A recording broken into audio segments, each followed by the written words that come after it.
other cannabinoids, and typically consumers want to see a suite of cannabinoids. So if you use just an isolate, you're not going to get CBG, you're not going to get CBN, you're not going to get CBC, and it's pretty much a one-trick pony. And it's a more processed item, and just consumers, I think, are going to want to see it's a natural distillated oil from the hemp plant.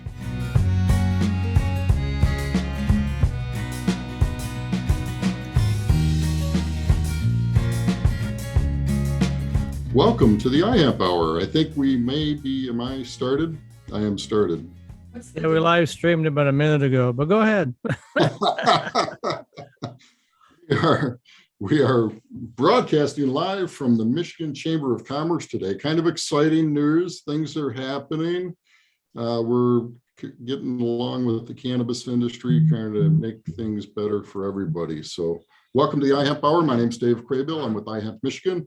iHemp Michigan is a member-based organization representing hemp farmers, seed cultivators, processors, manufacturers, and hemp growers.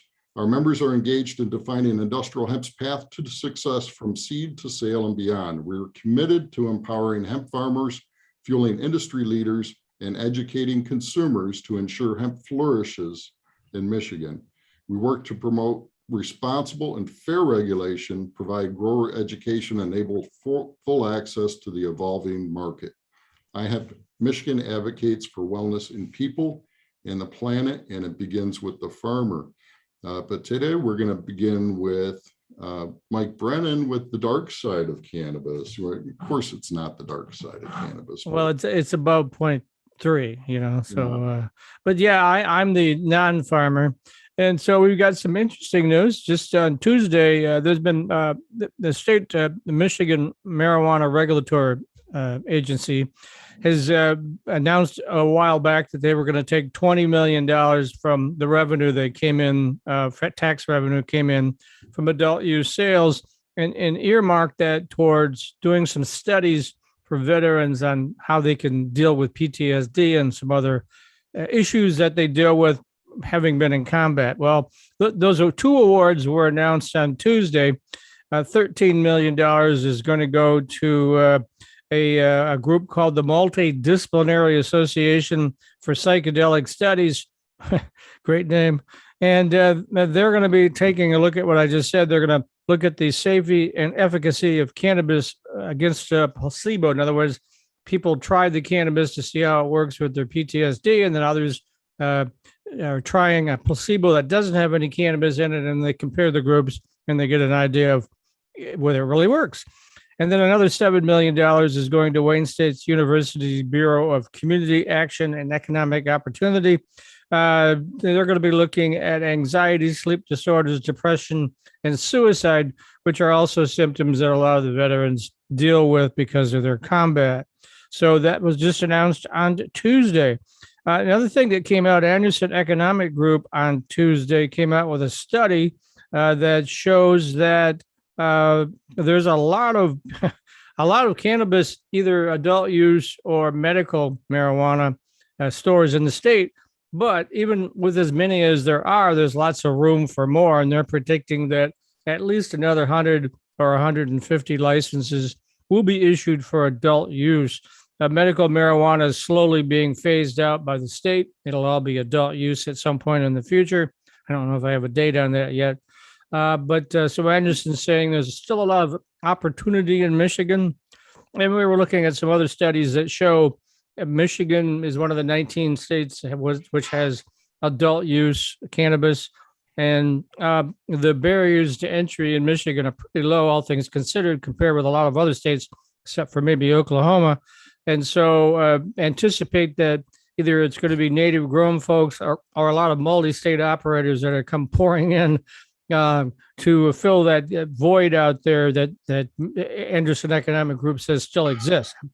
I'm in Ann Arbor, and they're everywhere here, but some cities have none. There's only about 100 cities that have opted in out of the 1,800 that are in Michigan. And so, again, there's a lot of opportunities out there in the cannabis space. And one last thing, the state attorney general, Dana Nessel, put out a brief earlier this week that said a person should be allowed to collect unemployment benefits even if they are fired for using cannabis while off the clock. Some of these companies will, blood test you, and cannabis stays in your system a long time. And if you got a cannabis medical card, she said you can't discriminate against those employees, that they should be allowed to use their medicine. And for many people, cannabis is medicine, CBD is medicine. And so good news on that front. So we have a very cannabis CBD friendly elected officials here in the state of Michigan. And that's pretty much the highlights. Now, next week, I should mention on my show yesterday, we're beginning to feature banks that will work with hemp and cannabis companies. And yesterday on the show, we featured Bank Michigan, which has 4 branches. They just started doing that in June. But if you want to check that out, we did the interview with one of the officials at the bank, and he says, yes, we love to work with cannabis companies, hemp companies. And it's a little higher prices because they have to do a lot more due diligence because of the federal government.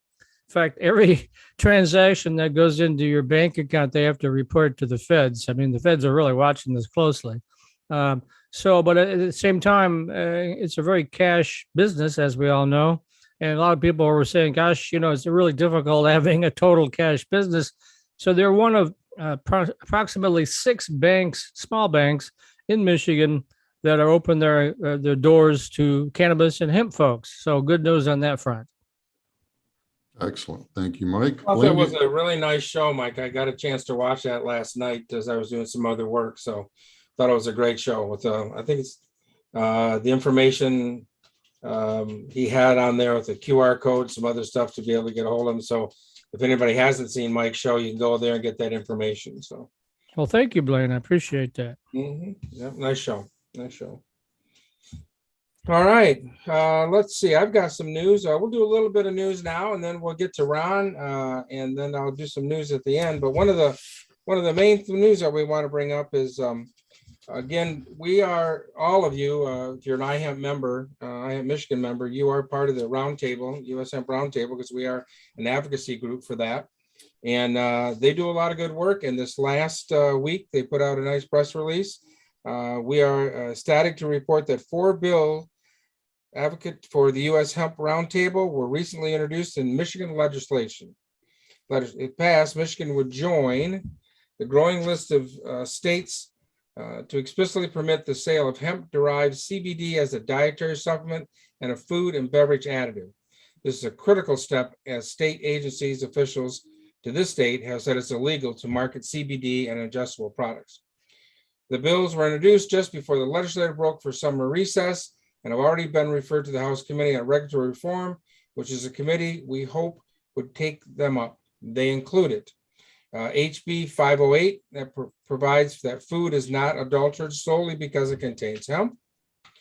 Bill 5059 removes the requirement that hemp growers be licensed as a hemp or marijuana processor to sell finished hemp products. Bill 5060 is a cleanup bill. Earlier this year, Michigan enacted a law stating that a person that violates this act is liable for all damages sustained by a purchaser of a product sold in the violation of this act. This kind of strict liability provision is unique to Michigan and unfortunately is not limited in any way. In response, HB 5060 does 2 important things. First, it amends the law to maintain the right of person to bring civil action for hemp sold in violation of the state law, but it creates civil action against a grower who sells hemp in violation of state law, not against any person who sells hemp products. Second, the bill creates a civil action, but does not automatically provide for liability or unlimited damages, unlike the law from earlier this year. And the other bill is HB 5061 is the most critical. It explicitly provides legal protection for hemp products, which includes topicals and consumable food and dietary supplements. Collectively, these 4 bills would strengthen Michigan's hemp laws and create a more favorable legal landscape for hemp and hemp products. They are each deserving of our support. So we are encouraged to go to the State Action Center, and we'll get this up on our site where you can go in and click on these bills and contact our local legislators for support of this bill. So again, just work that's going on behind the scenes every day that is helping Michigan growers, Michigan consumers. And we want to thank the U.S. Hemp Roundtable for their initiative action on that. We appreciate that very much. Let's see. The other thing that came out from MDART this week, we talked about this earlier, so I won't go into details, real details, but production and sale of Delta-8 THC will require licensing. We've already talked about this. Basically, beginning October 11th, it will be illegal for businesses in Michigan to produce or sell Delta-8 THC that is and related intoxicating cannabis products without licensing from the Michigan Marijuana Regulatory Agency, MRA. So just remember that if you are currently doing Delta-8 products, you have until that time. And then after that, you need to be under the what we call the matrix system with the Michigan's Marijuana Regulatory Agency to be able to sell that product. Well, the other part of that, Blaine, is then you got to sell them through licensed dispensaries. You can't sell them through gas stations or health food stores or anything like that. Everything has to move into MRA licensed dispensaries. So I want to give a shout out to you see some of our sponsors there on the screen behind me. The Southern Hemp Expo coming up September 2nd through the 4th. If any from Michigan's coming down, let's kind of coordinate that effort. We're going to be down there.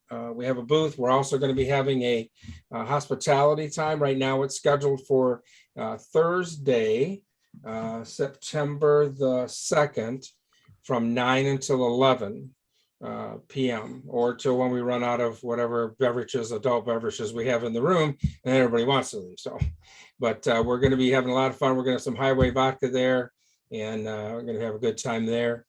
Also, the West Michigan Cannabis Expo, Hemp and Cannabis Expo, which is September 10th and 11th.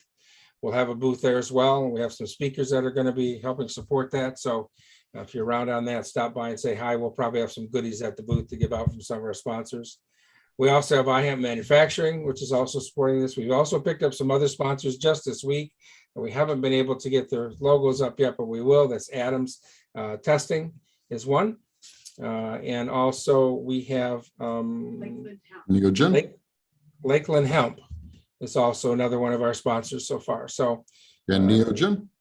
And Neogen, yeah, that'll be on next week. We're going to be actually broadcasting. I'll be actually broadcasting from Neogen's headquarters in Lansing next week. We're going to be talking about the Raptor, new on-home test, if you want to call it on-farm test, to help everybody stop this going hot process. This way now you have a reliable and very relatively inexpensive way to test your crop throughout the season without having to send it out and get the results right away. So we can prevent everybody from having hot crops and having to destroy all that. So great show next week we're going to have, but that's next week. Right now, let's bring on Ron. Ron Fazio is a former board certified forensic scientist with over 20 years of controlled substance experience. Hemp Synergistics has developed a proprietary process to produce a unique hemp extract, Bio-Dri. It is a patent-pending novel, broad-spectrum hemp powder with 50% CBD by weight, using only 100% all-natural and 100% vegan ingredients. The free-flowing concentrate nature of Bio-Dri provides a solution for supplement manufacturers to create CBD-containing capsules that additionally functional ingredients. So Ron, I want to thank you for having time today and come on and join us. We always like to get out this information to everybody. So Ron, maybe there's some more you want to give us on your background, or looks like we need to throw him a life preserver. It looks like he's in the middle of the ocean there or something. I'm not sure. I wanted to mention too, I met Ron. I'm speaking at the cannabis law conference at Soaring Eagle Casino next month, and Ron he's on the panel with a group of us talking about hemp. And what really interests me about Ron is because I'm always trying to learn in this space. He's got a different way of doing things for his processing. So I want to pick his brain. I'm really excited to hear what you got going on, Ron. Well, thank you. I apologize for some reason. I can't connect via audio to the Zoom call, so I'm patched through on a speakerphone. So I apologize if there's a lack of quality in the audio. But I started Hemp Synergistics a couple years ago with a co-founder, Russ Sosimo, and original plan was to be an extractor and remediator. That is to produce THC-free hemp oil.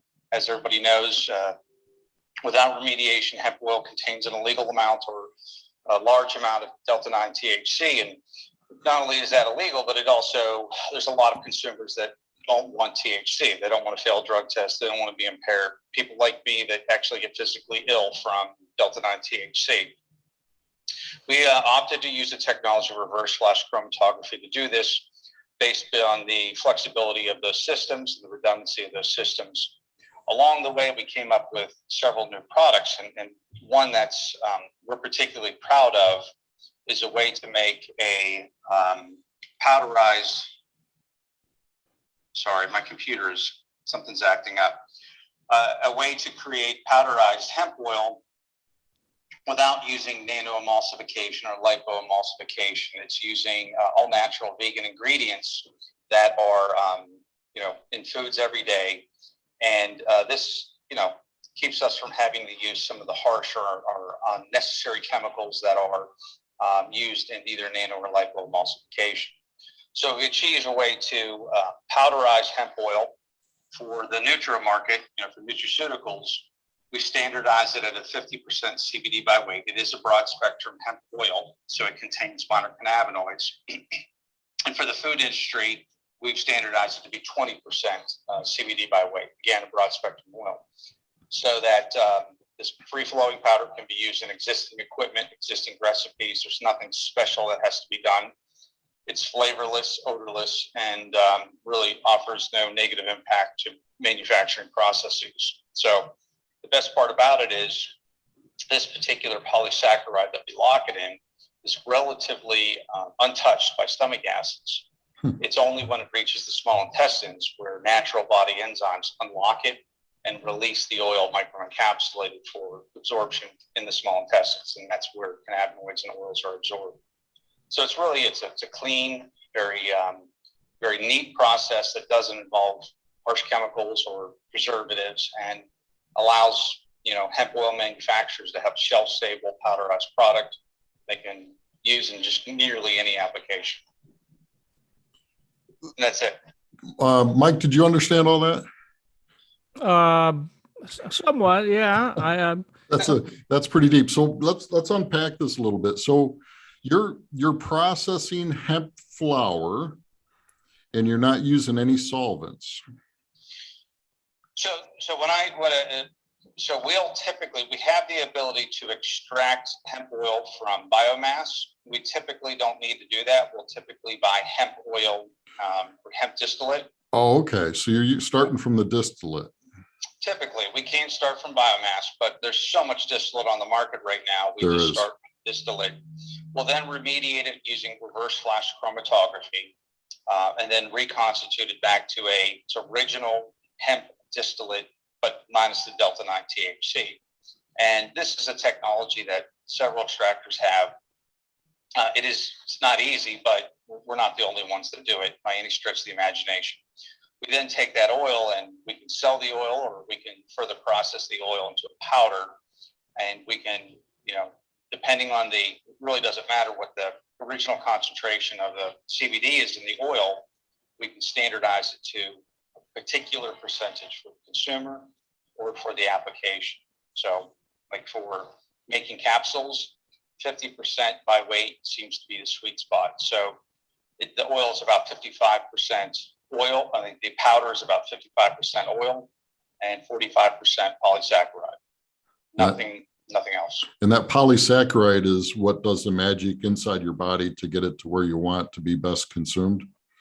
Correct. It's a polysaccharide. It's a natural polysaccharide. Nothing manufactured about it. It's vegan, but it's in a helical shape. And the trick is we relax it, and we're able to drive the cannabinoids inside that helical shape, and then it collapses back on itself and captures that oil within it. It stays pretty good, shelf life of 2+ years, and it's untouched by mild acidic conditions like in the stomach. It can only be broken down by body enzymes, which are natural in your your small intestines. So we have a product that's free-flowing powder. We can granulate it to pretty much any size. So like baking applications will granulate it for like flour consistency. For nutraceutical, they want something a little more robust. So it's more like a Parmesan cheese gradient. And then, it's sold to whomever wants it. So we don't really have the regulation in place for the food industry for CBD, do we? I mean, are you seeing the contracts coming, for, with that granola bar or whatever with your, seems like it'd be a perfect application for that. It is. It really is. And yes, we are. We have both our own products like the Hemp Bakers line, which is some of the first CBD edible made from, hemp oil, not from CBD isolate. It tastes like a cookie or it tastes like a brownie, depending on the product. But larger manufacturers are still waiting. The big industry players who we are having conversations with, they're still waiting on the sidelines until the feds come along with some more direct or clear legislation. And it looks like it'll come out literally any week now. Several states, however, they don't want to wait, like New York, and have written their own rules. And those rules are what we think is pretty much going to come out of the feds. It's going to be labeling, it's going to be accreditation, it's going to be dosing, maximum dosing per unit, that kind of thing. No isolate, has to be a distillate. And so we see that what we believe what the feds are going to come out with this latest bill that's being discussed right now.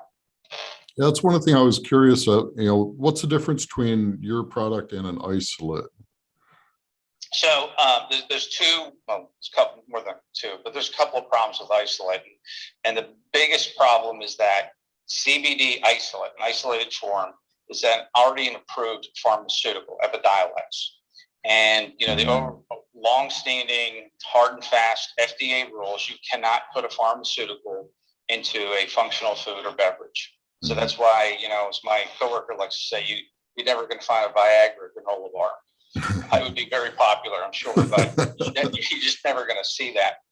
So no blue cookies or anything like that coming, right? Then. Yeah, Viagra cookies or Viagra milkshake.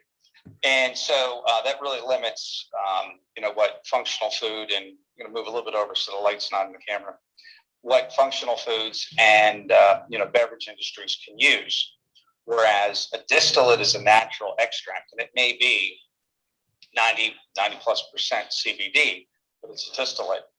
And these states and the FDA, in similar type of instances, like with fermented rice vinegar and other things, they've said if it's a natural extract, then it's okay. You can put that into a functional food or beverage, but not the isolated form of the drug.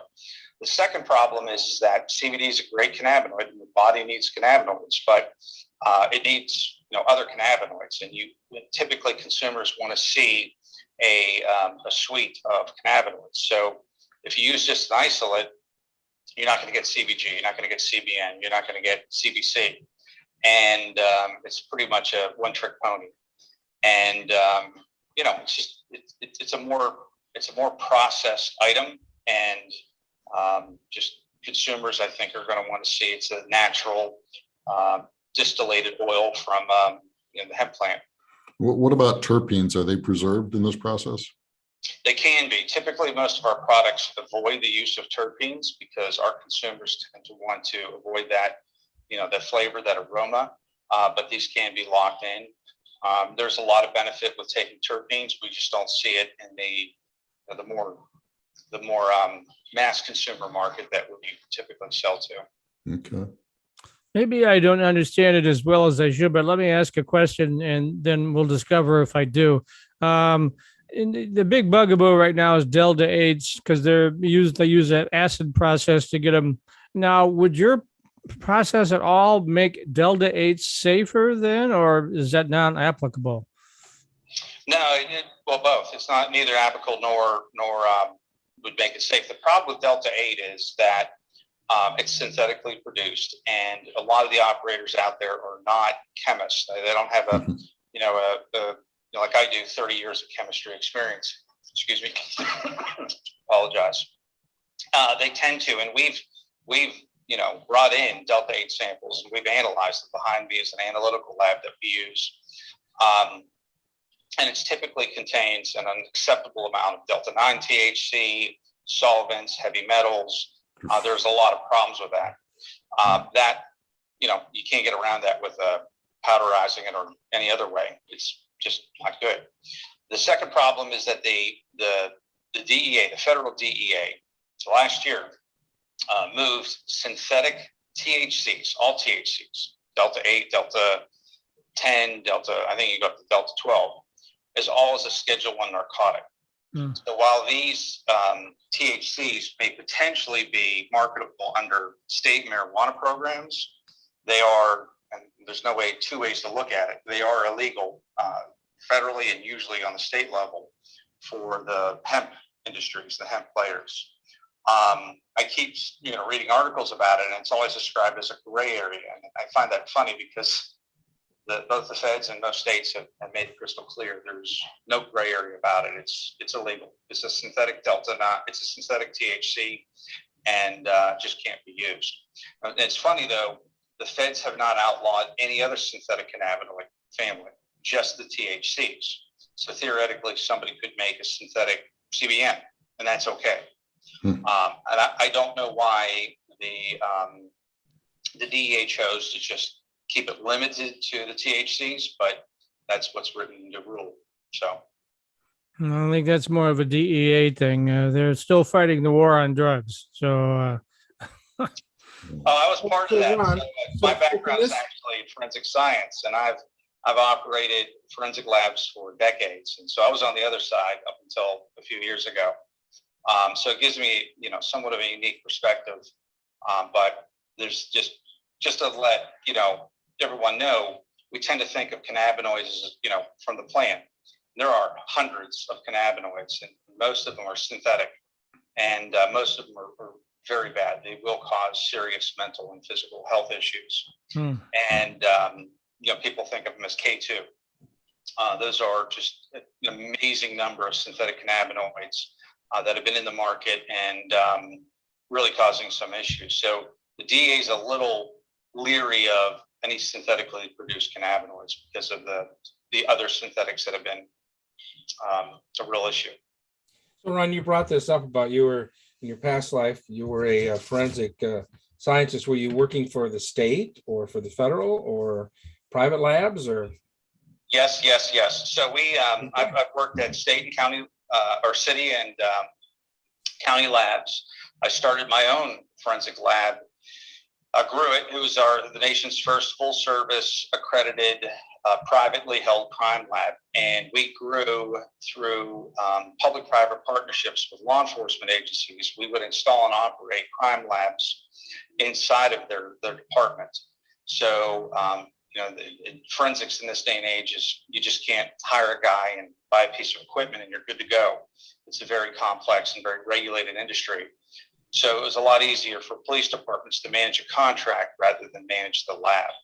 So we were able to bring them, a laboratory system for a very economical price. So they could get their work done. We could service other agencies in that area.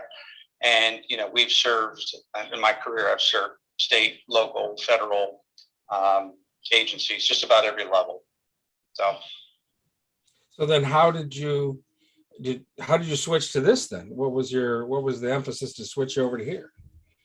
Great question. So I sold my company in 2013 to another company, a larger laboratory that did predominantly just forensic toxicology and clinical toxicology. I'm from Pennsylvania. They're in Pennsylvania. They relocated us back to Pennsylvania, which was nice. I've been living in Texas for decades. And my contract ended with them, and I ended up doing a little bit more work. I ended up working for a even much bigger company. And then around 2015, 2016, Pennsylvania opened up the medical marijuana. And I thought, man, this is interesting. I'm probably one of the few people that has decades of legal marijuana experience. So I looked into it. I considered actually applying for a dispensary license. opted not to do that, but I did stay involved. And one of the major players was Russ Sosimo. He and I decided to start Hemp Synergistics in late 2018, early 2019. The Pennsylvania market, I listened to Lancaster Farms, the newspaper, Eric Herlock, is it? But I remember him talking about in Pennsylvania, they published all the grows and people were making raids with U-Haul trailers to the hemp farms. Tell me about that. How's the journey been in Pennsylvania? To do that, I'd have to be able to judge it against other states. And frankly, I'm ill prepared to do that. I can tell you about, my personal journey. The licensing and oversight process has been pretty good. I don't have any major complaints. You fill out a pretty detailed application. You get the owners have to get background checked through the state. Really, the more difficult process for us has been securing and maintaining both GMP and 21 CFR 111 accreditation, which you need for food and nutraceutical. Mm-hmm. And those are federally regulated programs, and your auditors are very particular about how you're doing. But from the hemp side, the state's been good to us, no complaints, and they were working through the pandemic, and so I was pretty impressed with that. There's been some hiccups in Pennsylvania, as there been in every state, but generally, I think it's pretty good here in Pennsylvania. They're not, as far as I know, there's no onerous legislation against the industry or foods. I think if I had to guess, and it would be a guess, Pennsylvania would sit back and look at what New York and New Jersey and Ohio do with foods and nutraceuticals before they put something out there. So no complaints about Pennsylvania. Excellent. All right. It's my hometown, my home state. Yeah, I'm a Flyers fan. I grew up South Jersey. I was a Broad Street Bullies fan back in the day. Oh, that's the hockey thing. I was wondering where that came from, Dave. Okay. Yep, that's it. Bobby Clark, Bill Barber, all those guys.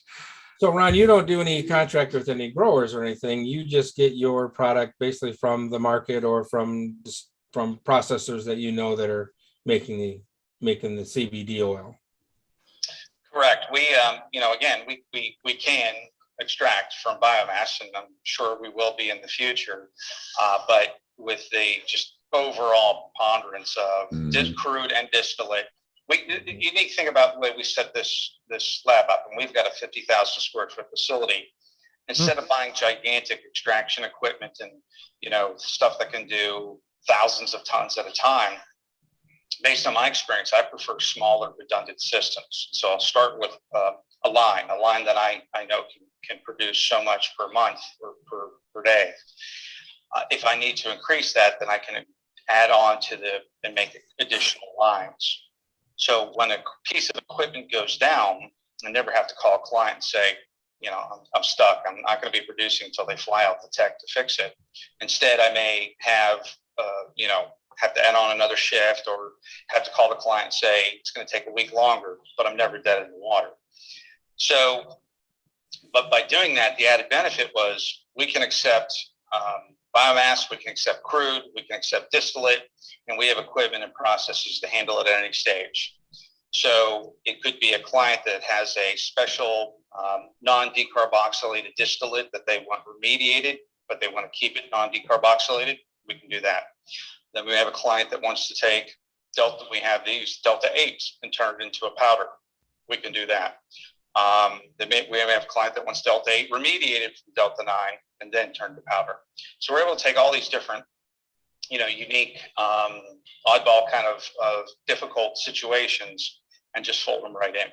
So we're pretty fortunate in that. I'd like to say it was, all my great plan, but we just got a little lucky. So do you just service clients in Pennsylvania or in other states as well? We've been servicing clients as far south as Florida and as far west as California. Huh. So all over the country. Oregon. I don't think we've served anybody in Texas yet, which is sad. Do you have folks you work with in Michigan? I think we've done some work in Michigan. I don't know that we're currently doing any work in Michigan. So if somebody wanted to get your product, I'm assuming that it comes in a powder form, is how it's delivered to everybody.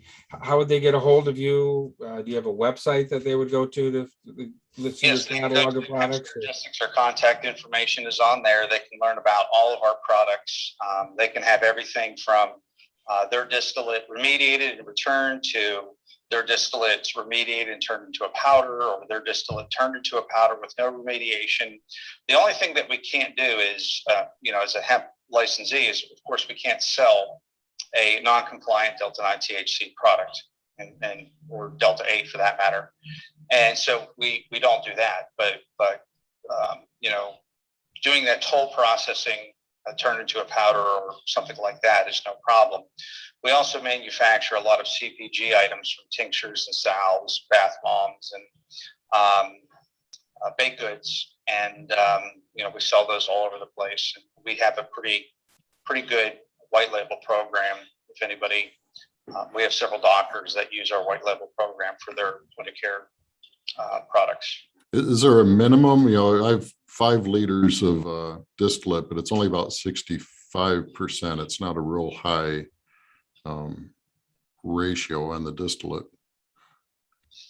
Yeah, and I'd like to actually say something about low CBD concentration distillate, but we really don't have a minimum. I mean, it's got to be more than a kilo.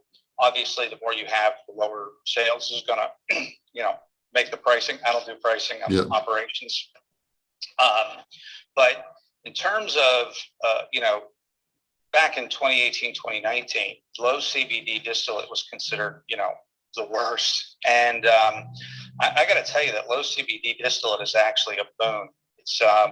It's typically got a good, most of the time, a really good representation of minor cannabinoids.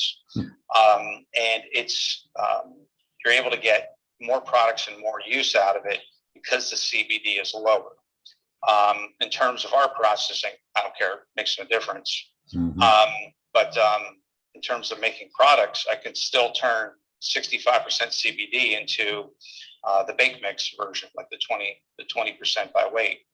And it's great. It's a wonderful product and very valuable. So I mean, imagine having a powder. Can you share, Dave? Can I share my screen? Can you let me share my screen? Oh yeah, yep. In 1 second.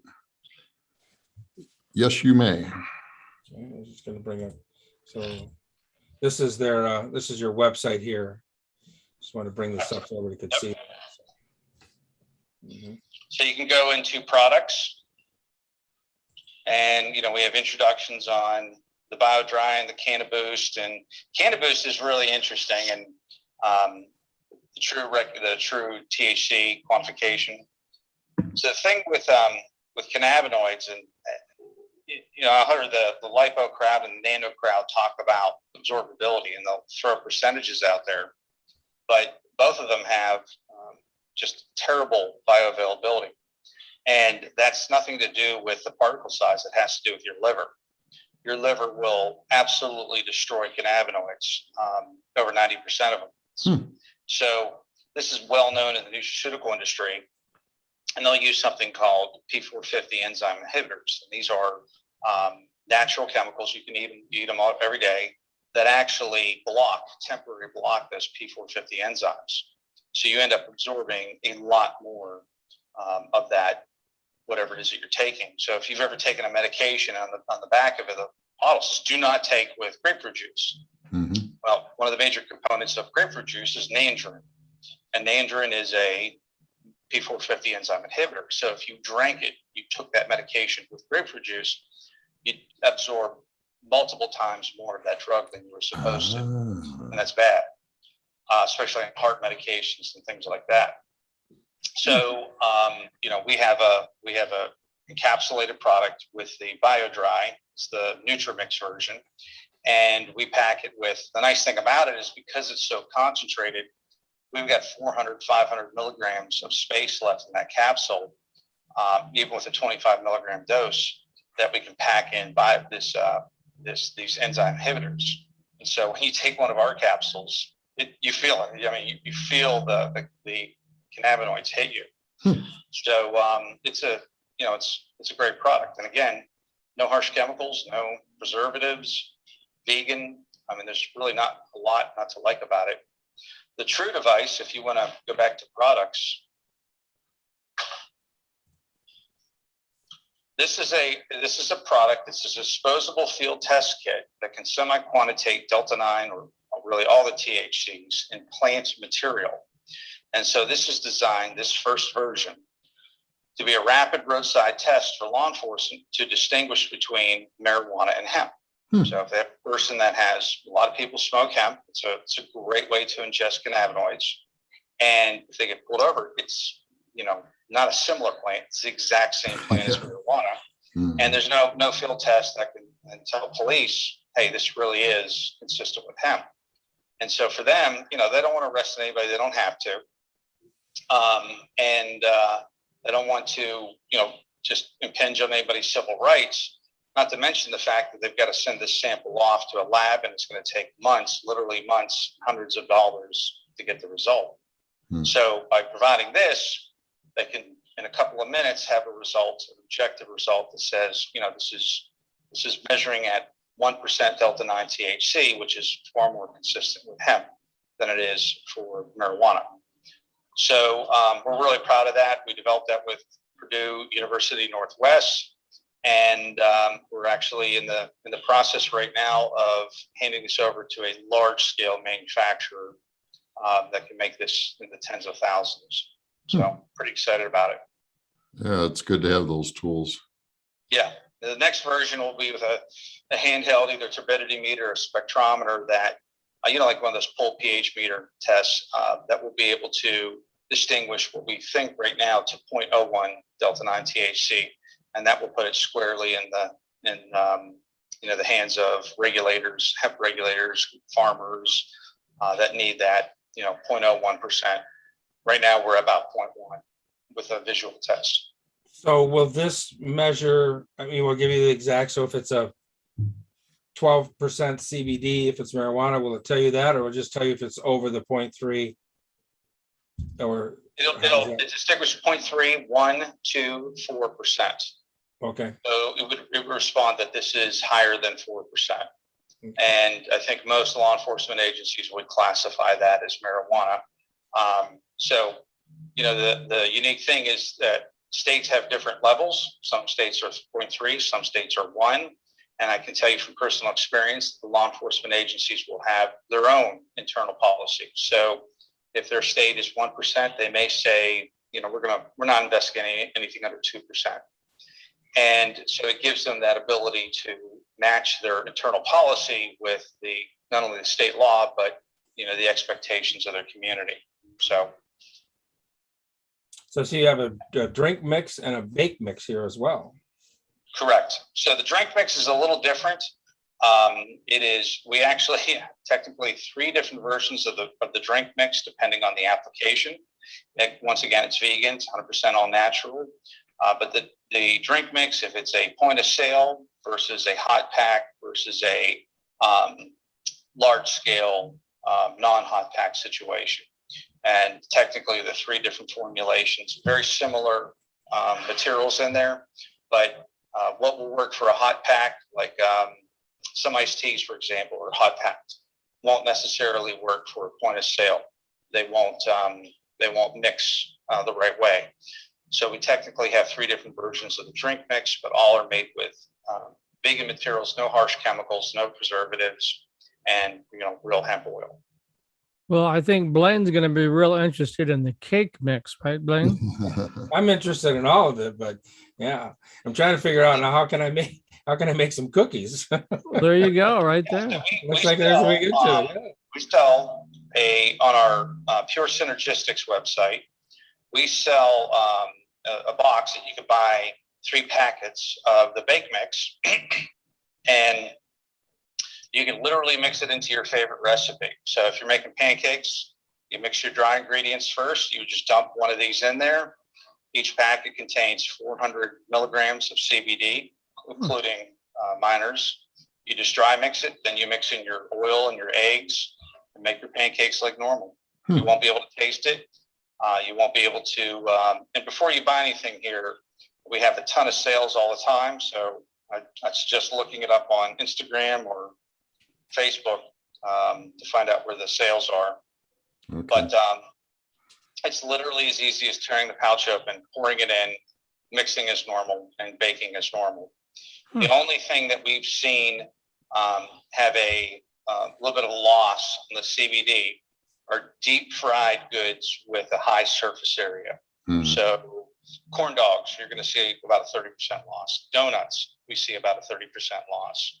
And that's because the outside of the material has a lot of surface area, and that's a 400-degree cooking process, and it will destroy the cannabinoids on the outside. But other than that, baked goods stay way under the denaturing temperatures of cannabinoids. How many packets do you get in that one little box, sir? You get 3 packets each with 400 milligrams. So 400 milligrams, your typical recipes at home are 12 to 16 servings, whether it's cookies or bread or pancakes. So you put 1 packet in, you're going to get anywhere from 25 to 33 milligrams per slice of bread or per 2 cookies, or, that's a pretty good dose, So, with your background in science, the industry hasn't really come out to specify, hey, we don't have a dietary supplement guideline to say, you need 50 milligrams of CBD a day, or, what are your thoughts on that? I think, the industry seems to be settling around 25 milligrams, and I've got no reason to think that's not appropriate. I think the bigger issue is, how are you taking that? And, we see a lot of products out there, especially on Amazon, that, advertise, seen where they advertise millions of milligrams. And you do the math, and it's like that 1 jar contains supposedly 2 kilograms of CBD. But so people are, at least the uninformed, are shooting for, well, the more I take, if I take more vitamin C, I'll be healthier. Or if I take more, multivitamins, I'll be healthier. And I don't think that's necessarily true. I think it's more dependent on how you take it. And the current science is pretty clear that taking it with food is the way to go. And that's a 14x improvement in absorbability, especially with fatty foods. So people that are going to be able to incorporate this into food or food products, real food, I'm not talking gummy bears, are generally going to see a better result.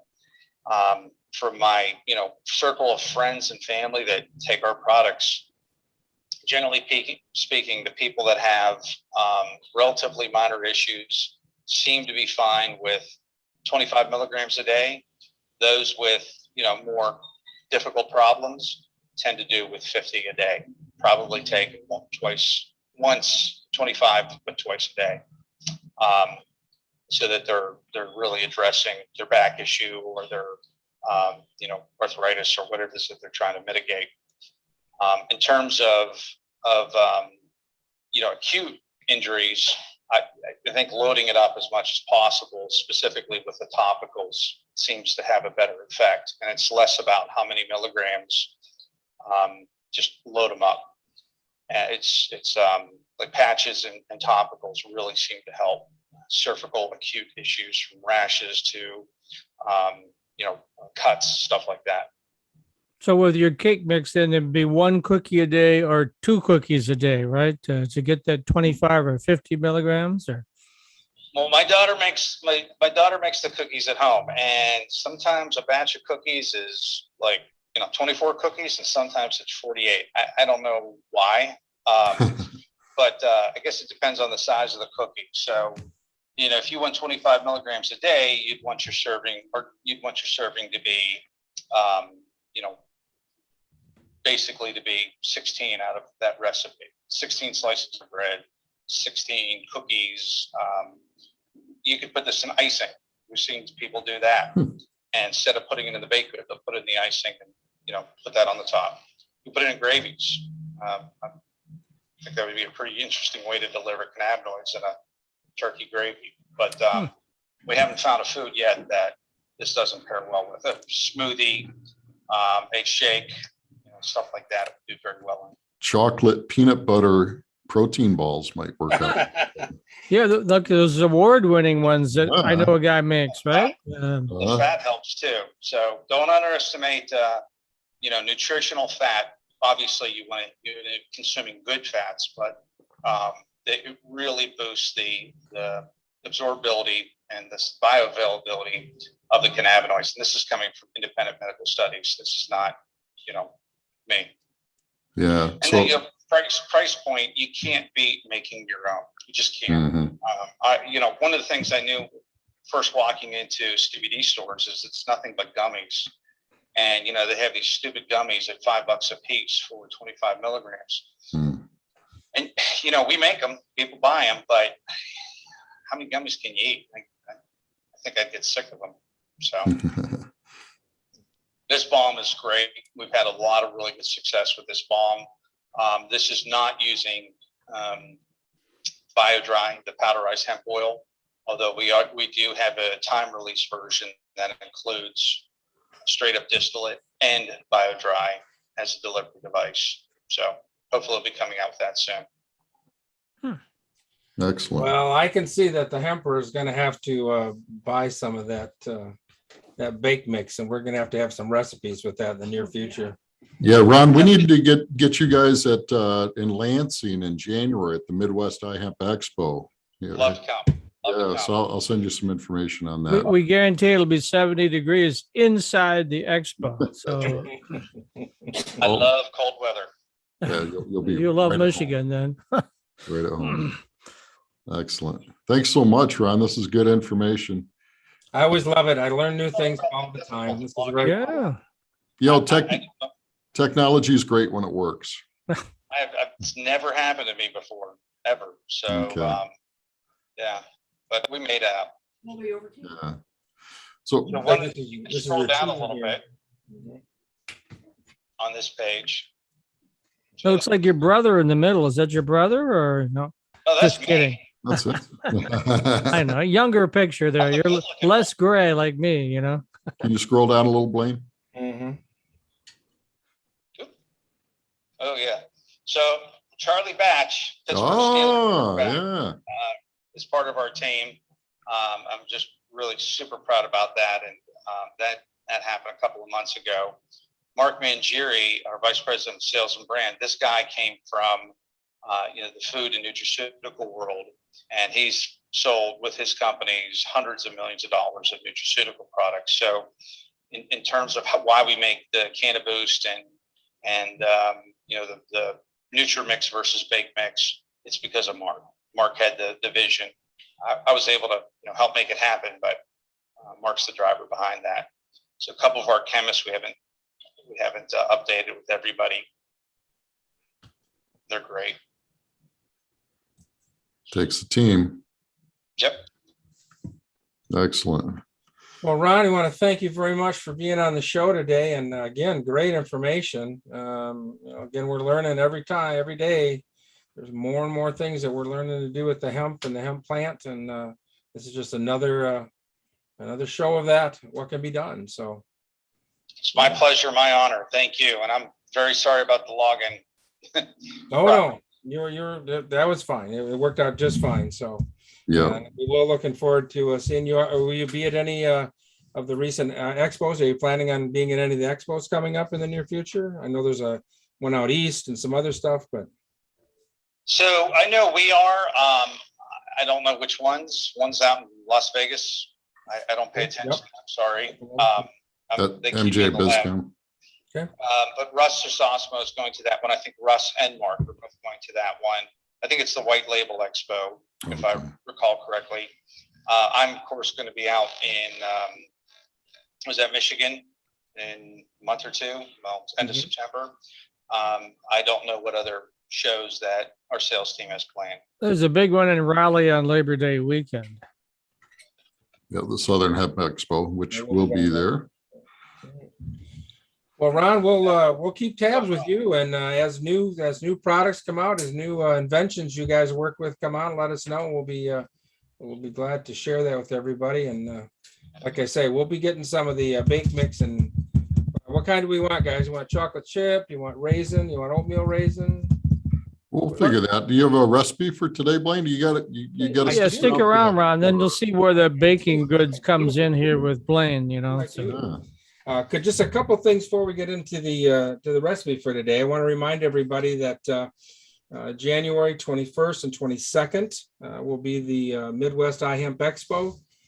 That'll be in Lansing. We had a great meeting there this week. We went through the facility, both there in the Radisson, and they're really looking forward to our event and the Hempies Award. You know, Ron, you may want to enter this into the Hempies Awards too, just to get a little more publicity out there on it. We'll get you some information on that.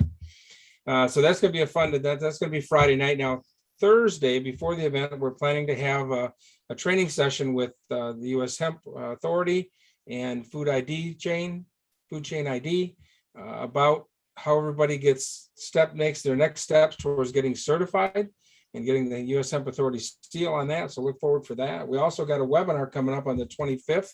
That's going to be on a Wednesday, both at noon and at 7 o'clock. With Food Chain ID, again, just to talk about the certification process and how important this is moving forward, so everybody understands that they're getting a good, safe product out there. So that'll be coming up. At this point, the website is up for the expo. You can exhibitors can reserve their spaces. We have limited that we're on that.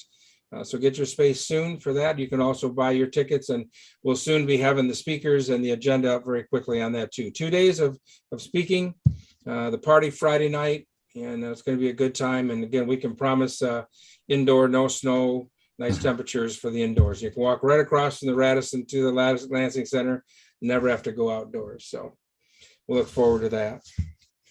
Let's see, the other thing coming up is in Indiana, Monday, August 30th is the Fiber Forum and Field Day coming up. You need to register for that. That's in Martinsville, Indiana. And then also the Show Me State, they have their event coming up, the second annual Ag Classic Expo. That's August 24th. And then Illinois is having their meeting, and I don't have that date. It's September 20, I have it, and we're doing a Frisbee event there.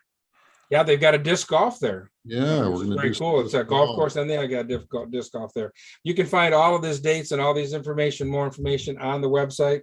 Also, don't forget that the Wisconsin is looking for all of you that have your favorite little spots that you have your ditch weed out there. They're looking for feral hemp studies, so they're looking for someone to share that information. They promised not to share that with anybody, but could you show our events page, Blaine, while you're sharing your screen? Can you go to iHemp Michigan to the events page? Mm-hmm. You know, so people know where to get this information. iHempMichigan.com. So where you want to go to, and then you go to Hemp Events. Oop, there we go. And you can get the calendar. The Hemp Events link works the same. Mm-hmm. So also, this Saturday. Oh, there we go. Good segue, Dave. I'm glad we got that. So this Saturday, if you got time, you want to come have some fun, we're going to have a little road rally in the comfort of your own car. So we're going to start at Mid-Michigan Hemp Supply in Midland, and we're going to go to the Craft Hemp Company in Midland, get some goodie bags there. They're definitely worth the price of admission. It's only $10. If you want to get a shirt, you can get that as well. Then we're going to drive over to the Thumb area. We're going to go see Mark Vollmer. He's growing some organic hemp seed grain.